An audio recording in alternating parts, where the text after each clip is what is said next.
watching this, people watching Secret Santa. Are you gifted? People watching secret cameras. They keep the distance. When you tried, did it make the difference? We've been so dramatic. People watching, they're like, why you laughing? I'm like, why you trying? They're like, stop asking. I let a whole lot pass me. When you tried, was it everlasting? Was it ever answered? The last thing that you ever asked me, people watching, I watch. DJ Toasty Z, hip hop made me do it. You already know what the fuck it is. And if you don't, now you do. That was People Watching by the one and only Sen Morimoto. One of the best artists to come out of Chicago. Had to start off the show right. Just picked.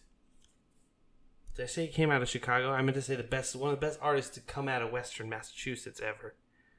From currently residing in Chicago. You know, I had to cop his record, came out. That nice vinyl. That nice baby blue. Not even baby blue. That nice light clear blue vinyl. You already know what it is. Had to support the homie. His latest record put out by 88 Rising.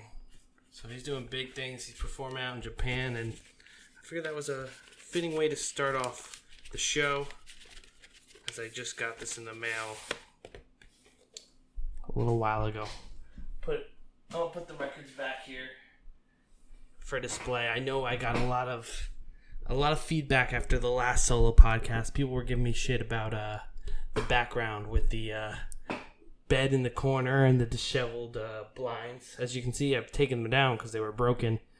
I have to replace them soon, but it's not a top priority right now. So, as you can see, I set up this nice background for you guys to enjoy with the records on display. I don't know if you can see. Maybe drop in the comments if you know the records in the background. I figured that was a better thing to look at than some old clothes and broken blinds and such. As always, you can check us out on YouTube and SoundCloud at Hip Hop Made Me Do It on that. And on Facebook as well, at Hip Hop Made Me Do It.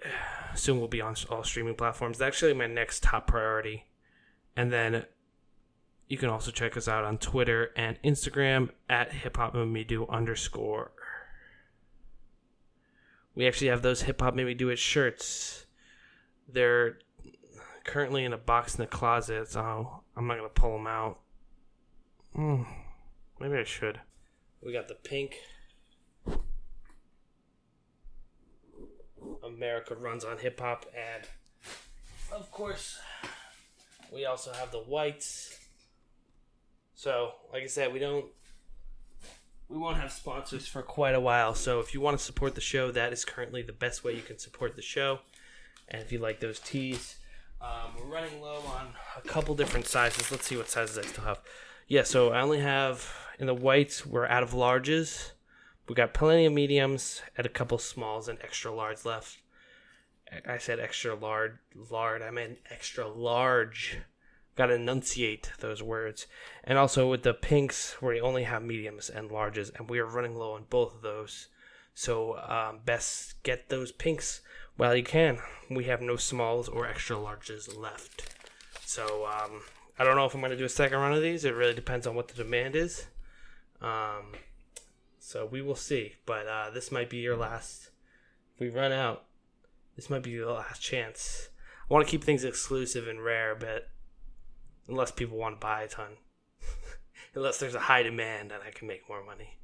But no, yeah, so those shirts are going to be $20 free shipping.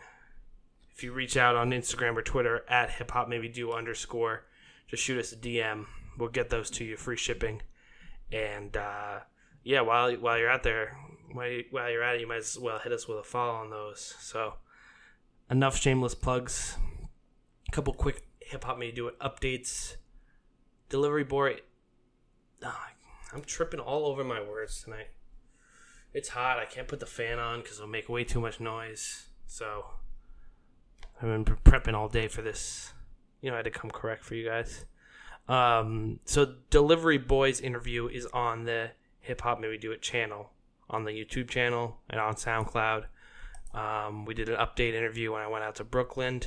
So we talked about a lot of different things. We talked about their latest collab with Smoke DZA, the Pissed Off remix. They end up dropping Riff Raff from that remix for obvious reasons. The controversy, the rape allegations he has against him. And they talked about what to expect from the remix and just Reasonable Clout, the Lost Boy Max album dropped, and that was actually the release party that I went to that I met them at. And I titled it Delivery Boys Update Gone Wrong.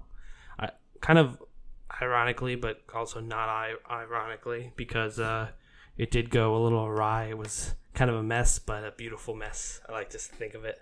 That's how I like to think of hip hop when I do it, and how I like to think of myself in general. It's just, I might be a mess, but hopefully it's a beautiful and entertaining mess. So there's that Dami Divine interview. Still waiting on putting that out. Like I said, I need the second half of the footage, and every time Dami tries to send that to me, there's some sort of issue. So we're gonna make it happen. It's gonna come out soon. Don't you worry. Like I said, I'd rather it come out right than rush it out and have it not look as pristine, because this is a very important interview, and I think it went really well. So I'm really excited to bring it to you guys. So expect that soon. But I'm not gonna say a date, because every time I say a date, I keep having to change it, and I'd rather not, have to go back on my word. As a practice, I try to under-promise and over-deliver. So, another quick update. I'm currently in Providence, as a lot of you may know, but I'm actually going to be moving back to New Jersey within this next week. Just figuring out the next step in life, and for a while at least, Hip Hop Maybe Do It will be based out of New Jersey, which will be cool. Actually, I'll have a place to set up like a nice studio, like more permanent studio, and I have some Jersey artists in mind that I'm planning to reach out to and hopefully set up some interviews soon. So hopefully Hip Hop Maybe Do It will have very few delays, if any. And yeah, of course, I'll be doing a lot more stuff in New York. Normally I go back once a month and try and make it into New York every time I go, but I plan to be in New York a lot more, and I'll still be supporting and promoting Massachusetts, New England artists. So keep sending me stuff, and I'll keep going to events that I can go to. But for now, I'll be based in New Jersey. We have some people that wanted to work with Hip Hop May Do It based in New England, so hopefully I'll talk with them, and we'll be able to keep the coverage up in Massachusetts and New England. I also plan to head out to LA relatively soon. I need to get my bread up. Once I get my bread up, I'm going to make another trip to LA. It's crazy. It's been 6 months. It doesn't feel like it's been 6 months. I think it'll be 6 months in September, so that seems a good time as any to do it. I know Dami's going to be throwing his first real LA show in September, he told me, which I would love to be out there for. The first one didn't really count because the police came very early. I was there, and Adam from Him on Everything was DJing, and then the police came and it was shut down. So it was actually kind of funny. But yeah, so I'm looking forward to that. And if there's any artists that are based at LA or in the LA area, and you think I should interview them, or you want to know more about them, you want me to link up with them, let me know, and I will make a point to do that. So you already know. Just hit the DMs. That's the best way to reach me, is hit the DMs. I'll also check email, but DMs are the prime spot where I'm checking regularly. Okay, now on to the topics that I would like to discuss. It's funny, going into a solo podcast, I'm normally like, what do I want to talk about? Because I don't really pay attention to the minutia of the everyday hip-hop news, because most of it's just rumors or boring stuff or like headlines that it's like, all right, there's no real take on this. People are just reporting on it. So I just went searching all the hip-hop news that's happened since the last podcast, and picked out some things that I thought would be interesting. And that kind of developed as I looked into different podcasts and so on. The first thing I want to talk about is Kanye related. So like I said, I was searching just Complex looking for stories, and as you can expect, there was like 3 Kanye related headlines on Complex. So one of them was that he was trying to do 52 records in 52 weeks. So I was reading this. This was about Jon Caramanica, who's a writer for the New York Times, actually did like a profile on him. He spent 3 days with him when he was actually recording Kitsy Ghost. I think that's the name of the Cudi album, right? The Cudi, yeah, Kanye. I know it was the name of one of the songs at least. So, and they talked on a podcast about that whole experience of the profile and just talked about the albums as well. And there were some very interesting insights and things that I thought would be interesting to talk about in relation to that. It was kind of like I went down the rabbit hole of the podcast, and I was like, all right, well, this is actually more interesting to talk about. But yeah, he was saying that he wanted to do 52 records in 52 weeks, but like that's mostly Kanye talking, as Kanye does. I wouldn't hold him to it. That was more of a, it'd be cool to do, but like with Yeezys and all this, like, one of the things they postulated, it was the 5 albums in 5 weeks was a way for him to be like, all right, for 5 weeks I'm just focusing on making music and not doing anything else. So I think he kind of, what's the word I'm looking for? Segmented his brain, or segmented his workflow, and now I'd be surprised if he continued working on music at length. But I did think, reflecting that, the 5 albums have been out for a decent amount of time now, and it'd be interesting to reflect on the 5 albums in general. One of the points that they made in the podcast, it's called the Popcast. If you're interested, I just, you can find it wherever podcasts are. So it's like, I think it's a New York Times, or I don't think it's a New York Times based podcast, but Jon Caramanica was like a guest on it. I don't think he's the main host. So that was a pretty interesting podcast. You should check that out. They did one on Kanye. There's one on Drake I was meaning to listen to, but I didn't get a chance. So one of the points that they brought up was that the kind of short, 7-song, 5 albums are kind of shorter albums are like made for streaming. And not only in the format, you have artists that are putting out these longer albums, Migos, Drake, these long albums, Ray Shremmer, to kind of milk the streaming. But shorter albums might also be a strategy for streaming. If you have a 20-minute album and you want people to, listen to it on repeat, that might be a way to get a ton more streams. So I think albums in general might end up going to the extremes. We'll have to see. You're going to have much shorter albums and then much longer albums is something I think might happen. We'll see. But not only in the format, but also in the delivery system. When you're streaming allows for instantaneous music to be put out and monetized right away. You can make an album, like I said, in a week, which is like seems what they did with a lot of these, 5 albums, put it out to the world instantaneously, and make money on it right away. So it's almost like a monetized mixtape, if you will. It reminds me of those Dat Piff era days where Wayne was just churning out mixtapes and he could do something in a weekend and put it out, or something in a week and put it out. And it's interesting how the delivery system of streaming makes it like so easy to instantaneously put out a project and make money off of it, as opposed to a mixtape. You just put it out there and you're not necessarily making any money off it unless it's like an exclusive and you're a big artist. But it's very interesting how, unless you're Nas, who can't figure out, there was a bunch of memes about it took him a while to upload the album to Spotify and all that. So there was a bunch of memes about Nas being too old and can't figure out how to upload the album. I also want to talk about like Ye in general. I think that a lot of critics, I feel like, didn't give Ye great ratings, and I think they were a little overcritical of Ye based on what happened with, the outside controversy surrounding it, with Kanye coming out in support of Trump and making these comments about slavery being a choice. Now, obviously, which are hard to defend, obviously. I'm not going to defend those comments, but albums obviously can't be viewed without context. I think it's funny when people are like, oh, just review the music without the context, but the context of an album coming out is important in understanding the album inherently. So it can't just be overlooked, but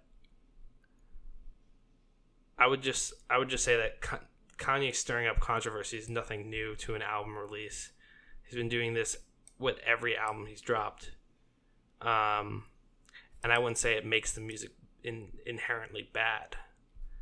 No, I think it just comes back to to me, it's like an issue of celebrity worshiping. When there's certain people that put Kanye on a pedestal and want him to be all these different things, when in reality he's just an artist that makes music.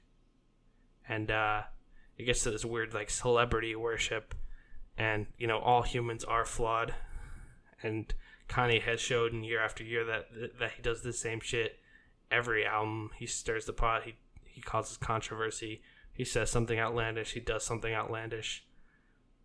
So it was so weird to people. It's like, I'm not looking to Kanye for political beliefs. Now, if you're welcome to not listen to an album, boycott an album based on what Kanye says, but that doesn't affect the actual music. I think it's obvious that Trump's support of Trump, did I say Trump's support of Trump? I meant Kanye's support of Trump is all in, they use this in the podcast. They said it's all in vibe, not in policy. And I thought that was interesting because he talks about dragon energy. Kanye, I think, sees a lot of himself in Trump, which, if you really think about it, Kanye and Trump are very similar in their demeanor, in how they approach things, in how they view themselves. So it makes sense to me. I don't think that Kanye's support, he talks about Trump being an underdog and proving everyone wrong, going against the odds, which is a way that Kanye views himself to an extent. It is true. I mean, he's obviously reached a certain point in his career where it's tough for him to feel that way and be so successful. I would think that, I'm sure those are two very conflicting ideas in his head, but it's just to be honest, like I said, I'm not looking to Kanye for political opinions, and honestly, I think if you are, you're pretty dumb. Now, you can disavow someone because of political opinions, but if the music's good, the music's good. And like I said, his love of Trump is more in a vibe than in an actual policy. And to be honest, there are a lot of people that disagree with Trump on policy, or other politicians, not even Trump, say Obama, on policy, or either love or hate Trump or love or hate Obama based on policy. But a lot of them, if you ask them, the first thing they're going to say is based on vibe. I think most people, and I could even say this, personally, on a vibe, I fucked with Obama. Just, he had a vibe of I'm proud this guy's my president. Well-spoken, good guy. I felt like I could trust this guy. But it's do I really agree with how over the top he was as far as, his use of nuclear strikes, drone strikes, and his overall ramped up militarization? I can't say I actually do. I mean, that's one way I would say that policy-wise I don't agree with him. But, I think a lot of times when people are talking about Trump, there are policies that Trump has done that are enacted, definitely problematic, but I think a lot of people are just as uninformed as Kanye and are basing off of vibe, which is I don't know. It's like I wouldn't hold Kanye to a different standard than I hold other people, because I view him as a normal person that just makes music and shouldn't be put on this pedestal as a political figure or someone that should be looked towards for political opinions. Like I said, it goes back to the danger of the whole Kanye worship. So, now the music itself isn't without flaws, but I would say it's the most personal Kanye that we've ever had. And I have this theory, or just like, I have this feeling that Ye is kind of Kanye talking aloud, thinking aloud. He had mentioned that when, Charlamagne had mentioned he heard Ye originally, and when he went to the listening party or the album was out, when he listened to it, it was a totally different album. And Kanye had said that he scrapped what he was working on and redid the whole album. So to me, that says, okay, so he basically, as far as lyrical content, it was all rewritten. So most of those were his thoughts within a week period. Even with the first track, you have this whole back and forth where he's just speaking aloud and then contradicting himself and changing his thoughts, and it was similar to what he was doing with his Twitter rant. Is he's just thinking aloud, and you kind of get his inner thoughts. And he touched on some things that he hasn't talked about. I mean, he touched on some things that past Kanye has never talked about. Obviously, his daughter is a brand new thing. So talking about he had a really sentimental track about his daughter, the woes of his marriage, and also his mental health issues, which I feel that heavily contrasts with, say, Dark Twisted Fantasy or Watch the Throne Kanye, where you have this lavish production. I'm tripping on from my words all the time. This lavish production and this kind of aesthetic and this it's kind of like the mystique of Kanye has kind of rubbed off. Those albums were not very personal, not very intense. You never really got a sense of the inner Kanye. He was just kind of creating this I don't know, masterpiece, at least sonically, And I think in the last couple albums, you had with, Life of Pablo and Ye, the kind of mystique of Kanye has rubbed off, and I think we can start viewing him as like I said, a real person, getting back to the Kanye worship, a real person with emotions, struggles, and ideas that are often conflicting and contradictory. And it's clear he's just trying to figure it out, like we all are. How personal the album is a high point as far as Kanye albums. And I'm at this point, I'm not judging Kanye albums purely by lyrics. I don't think anyone should. Kanye has never been a lyrical genius. He's had ghostwriters in the past, and the genius in Kanye has always been his production and composition skills, and his ability to bring in artists and bring the best out of them, and know exactly what he wants out of them, and placing them within the composition of a song or an album. Now, I'm gonna say Ye had some of the same bad one-liners and corny lyrics and basic rhymes that plagued To Pimp a I almost said To Pimp a Butterfly. I meant to say The Life of Pablo. I'm really all over the place tonight. The Life of Pablo. The one line from Life of Pablo that really stands out to me was the first line of the album where he's talking about bleach assholes. That was always really cringy. But I do like it more. I think I like it more than Pablo. And when I did a review of Pablo on the Hip Hop Made Me Do It page, and I had given it a 7 out of 10.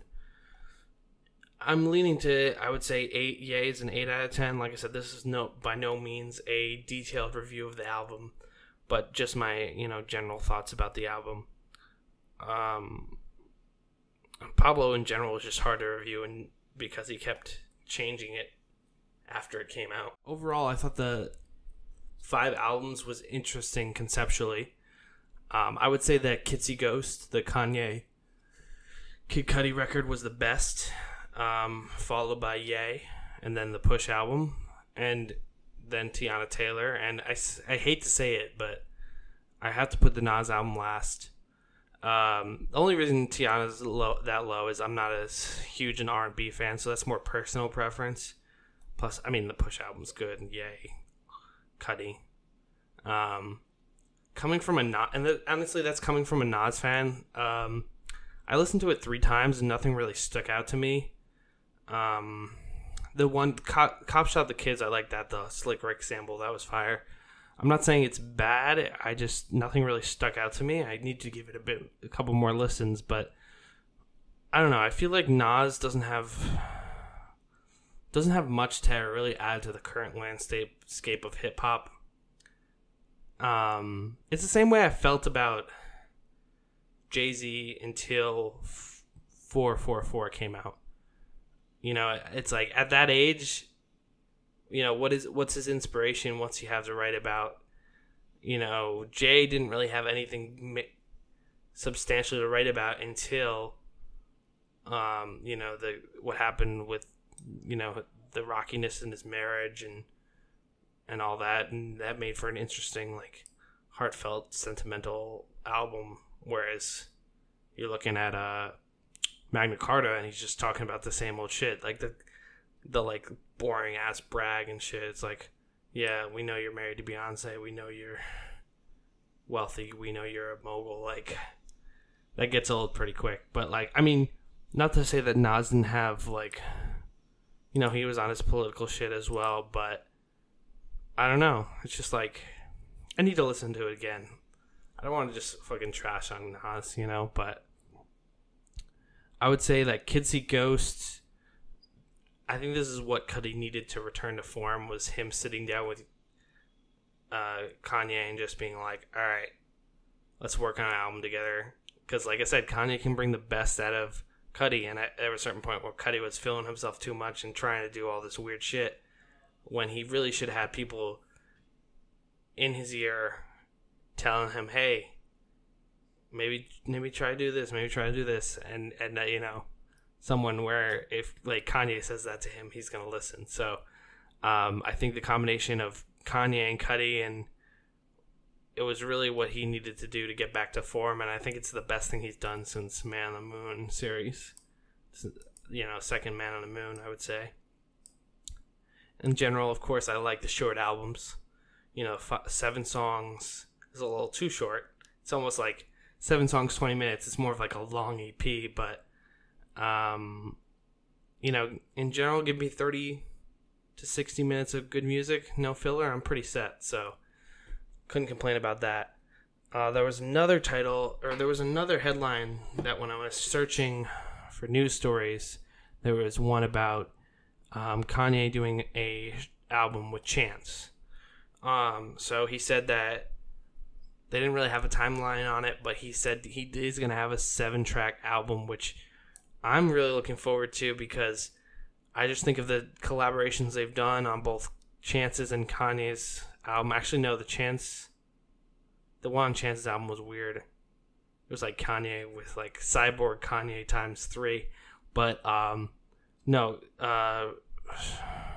what's the name of that intro track? You know exactly what I'm talking about. Ultralight Beam. Ultralight Beam was fire, so, like, them on a 7-track album could make some magic up for sure. They're supposedly working on it this month. They said they were going to be working on it in July, so we'll see. We'll see. There's no set timeline, Chance had said, for the album to drop, so they might work on it, and it might be something that comes out years later. So, you know how the rumors and, you know, we're working on this, and then, oh, it's finally out 5 years later. But he also said so I know that there was a lot of rumors about him and Gambino doing a collab album. He said they actually have 6 tracks that are all fire, that they're, like, complete.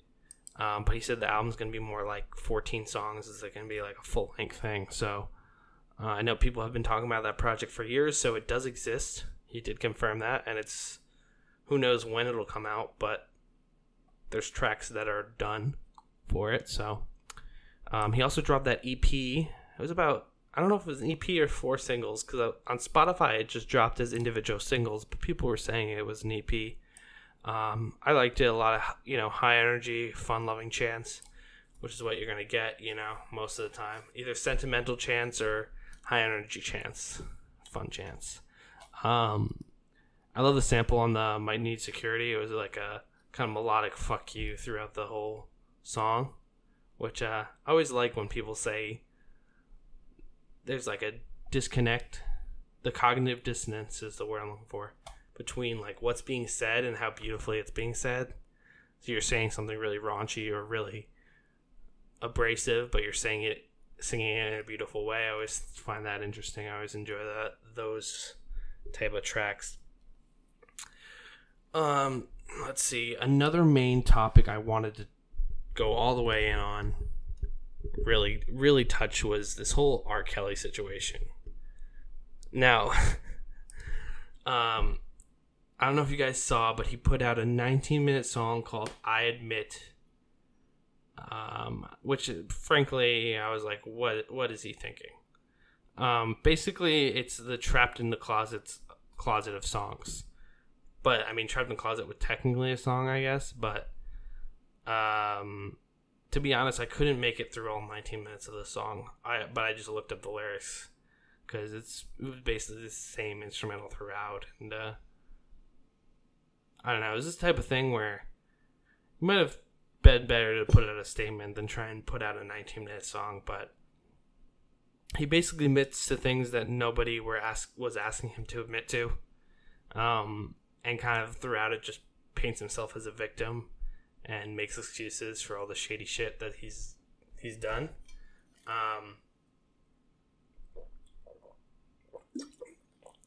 So I wanted to go through and just look at some of these lyrics and just break it down. So he goes, there's a line where he's like comparing himself to Cosby. They're trying to lock me up like Bill. They're trying to lock me up like Bill, but how much can an N-word take? How much can an N-word pray? I just want to do my music, stop stressing me. Please just let me age gracefully. So, like I said, he's comparing himself to Bill and kind of defending Bill and saying Bill's innocent and he's innocent, which is like,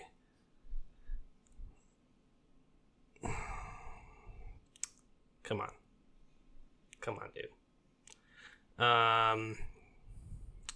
So then he's addressing pedophilia. He says, I admit I fuck with all the ladies. That's both older and younger ladies. But tell me how they call it pedophile because of that shit. That's crazy. Yeah, if you were just dating 18 or 19-year-olds and being 50, a lot of people would view you as a creep. But the reason they view you as pedophile is there's multiple cases of you messing with underage girls. So just, if you guys don't know his list of offenses, I went back and I did looked for an article on the timeline of everything, all the shady shit he's done. And I figure I'd just read it off to you just to get a picture. So in 1994, he married Aaliyah when she was 15, which the parents later got annulled because she was under the legal age to consent without her parents' consent, so that got annulled. In 1995, Tiffany Hawkins sued him for having sex with her when she was 15. In 2001, he was sued again by Tracy Sampson for underage sex and emotional abuse. In 2002, a sex tape came out with him for a 14-year-old girl. Apparently there was two. Actually, there was another sex tape before that, apparently. In 2002, also, Patrice Jones and Montina Woods sued him for sexual misconduct. Patrice Jones said that they had sex 20 to 30 times before she was 17. He got her pregnant, and then he forced her to get an abortion. And Montina Woods sued for sexual misconduct, saying that he recorded her without her consent and later sold it or he didn't necessarily sell it, but if it came up in like a bootleg tape that got out there that was being sold. Then that same year, he was arrested on child pornography charges based on the sex tape and other photos that were found. But the charges were dropped because of a faulty warrant. In 2008, he was acquitted from all those crimes because the original victim that was in the sex tape, didn't testify.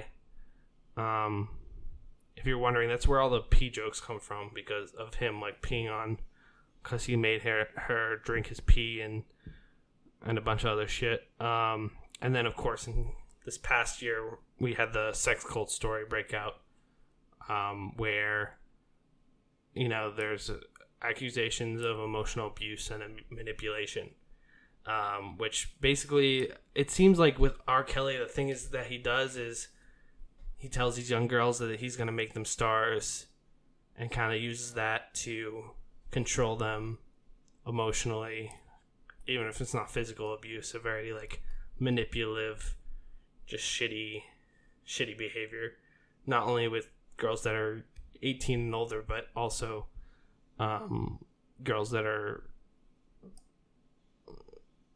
below 18, underage. So he also talks about he's like, I admit I'm a broke legend. He goes, it's kind of like a guilt trip, like, feel bad for me. He says, said I had dyslexia, couldn't read all them contracts. Yeah, and now the truth in this message is I'm a broke-ass legend. The only reason I stay on tour is because I gotta pay my rent. I never thought it would come to this, to be the most disrespected artist. So I had to write a song about this because they always take my words and twist it. So it's just like, I admit that I admit that I can't read and I'm a broke legend because I've been taken advantage of in the industry. It's like, you're not admitting anything. You're just copping out. You're like, I admit to all this, but I'm not going to admit to the things that we know you've done. He goes on, he kind of goes this like angle of like, all these black men are like turning on me and not supporting me, and he goes, I admit it, I love Steve Harvey, John Legend, and Tom Joyner. They're good in their lives right now. Why would they want to tear down another brother? Women show black men some love, because black men, we go through enough. How can we get up off the ground when we steady tearing each other down? So he goes for the black allegiance BS angle, and personally, I can't believe there's still motherfuckers that are defending him. It's same as like the people that are still defend Cosby. It's like 50 plus women came out and said that he assaulted them and raped them. Are you like, come on? Yes, one woman might lie, but 50 plus women, how much does it take for you guys to be like, all right, well, he's probably a shitty person? I don't know. I feel like we need to stop with like tribal blind allegiance. I mean, it's like similar to things like I said with Cosby and like even OJ. Like, I understand why OJ was so celebrated, him getting acquitted, but I think in retrospect, everyone knows he did it. He killed his wife.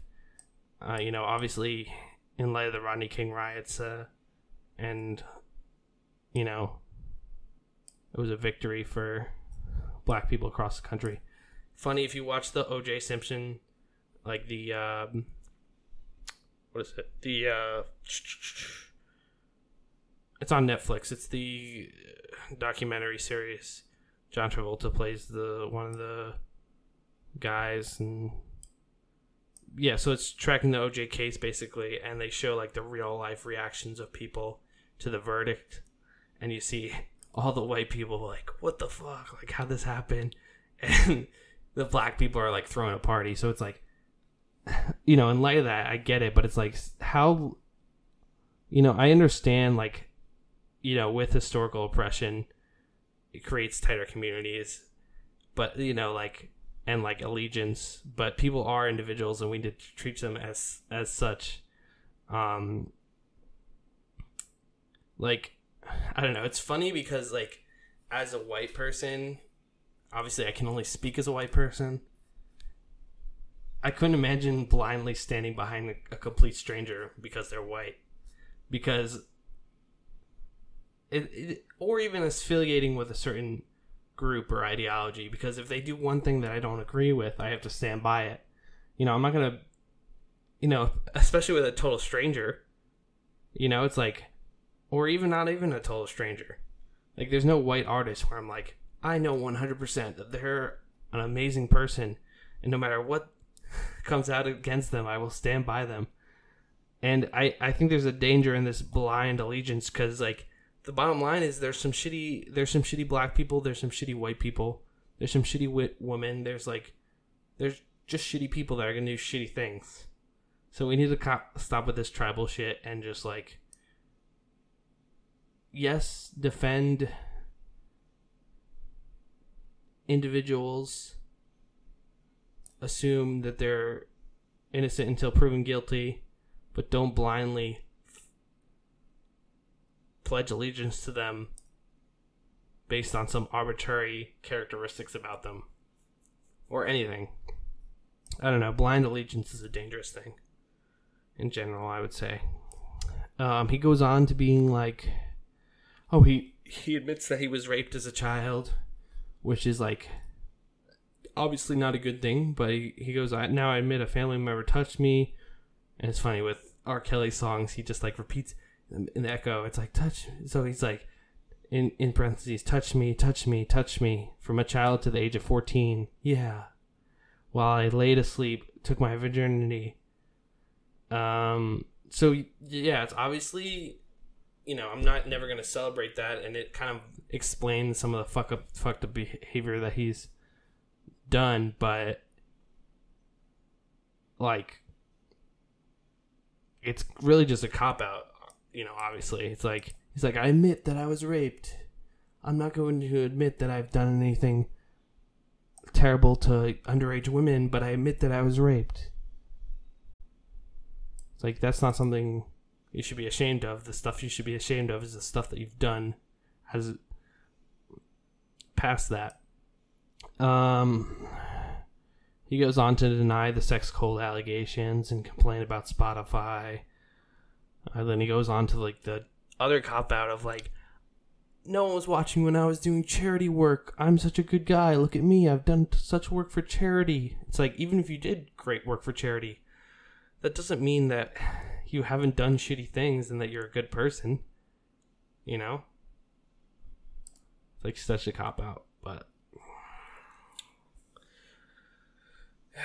I mean, it's some heavy shit, but I'm surprised like Me Too hasn't like gotten him. I mean, like, his career has been totally tarnished and he's been a joke forever, but like as far as the legal system, like, he literally had 2 sex tapes with underage girls and he still got off.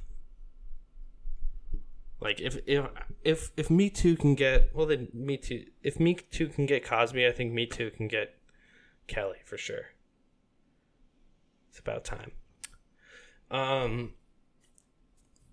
Let's see. Scott Storch.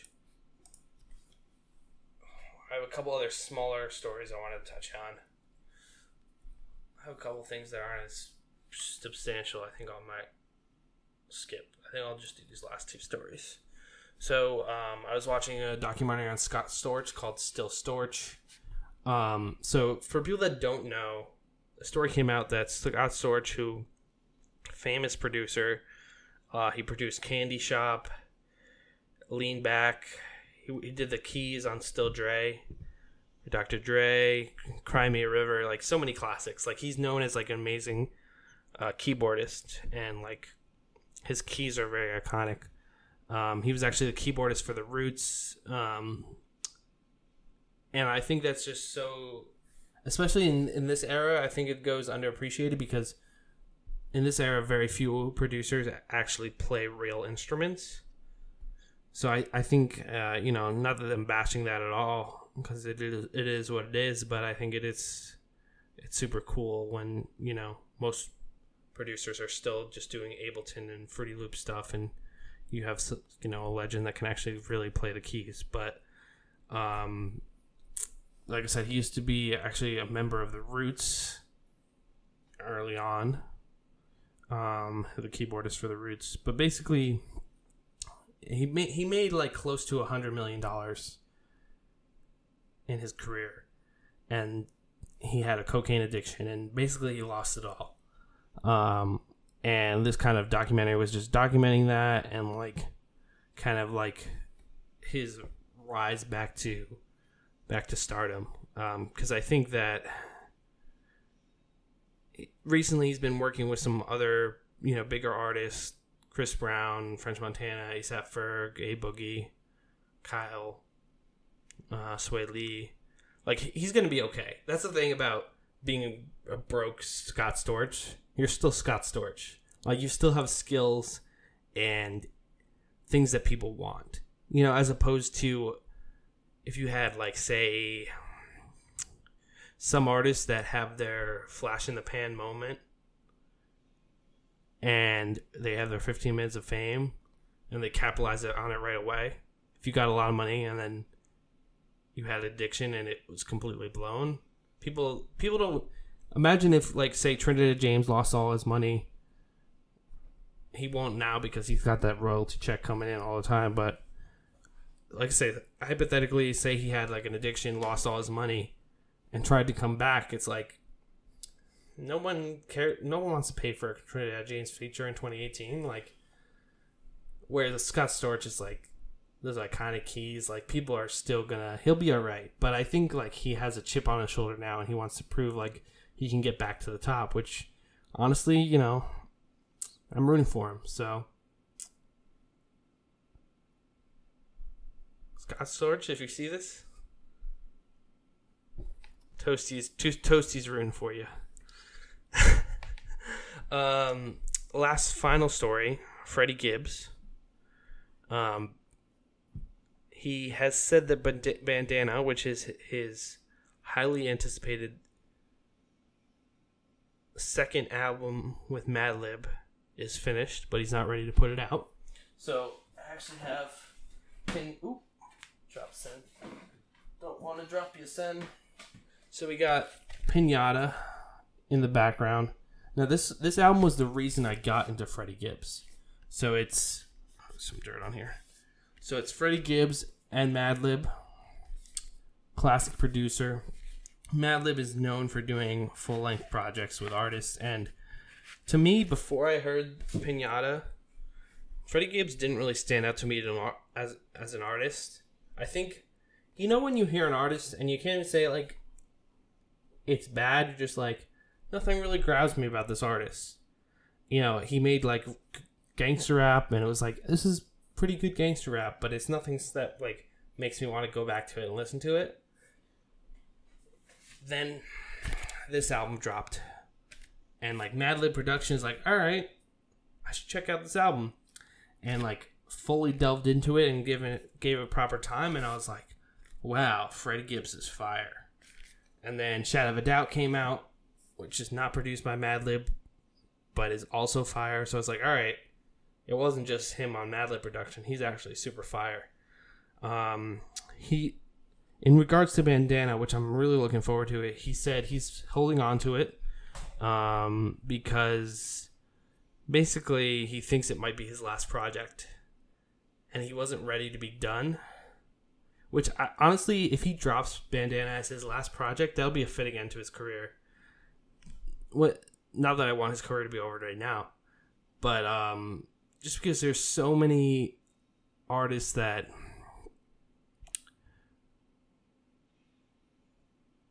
they kind of putter is not the word. They kind of peter out. They reach their peak and then they keep making music, and it kind of, affects their legacy. Whereas if Freddie drops Bandana as his last project, that'll solidify him as an artist. But yeah, he didn't put it out. Instead, he dropped a surprise Freddie, like, self-released, or not self-released, self-titled mixtape, which shout out to Tony Seltzer. He actually has production on that. I want to play that song that it's like, I think it's A-Low, Tony Seltzer, and Harry Fraud all in the production of track, I don't know the name of it, but it's track 9 on the album. I want to send off the show with that, so shout out to Tony for getting that production on that, because it's dope to see him working with one of my favorite artists. Honestly, I'd be happy if he held on to that bandana for a little longer. Maybe puts out another project or two, but either way, Freddie, you're going to do what you do. So that seems like a fitting end to the podcast. I put out that number, no one called in, but it is what it is. Hopefully we'll do some live podcasts soon. Live podcasts coming very soon. Very, very soon. Don't you fret. Without further ado, I will keep on stalling until I have this Freddie Gibbs track ready to go.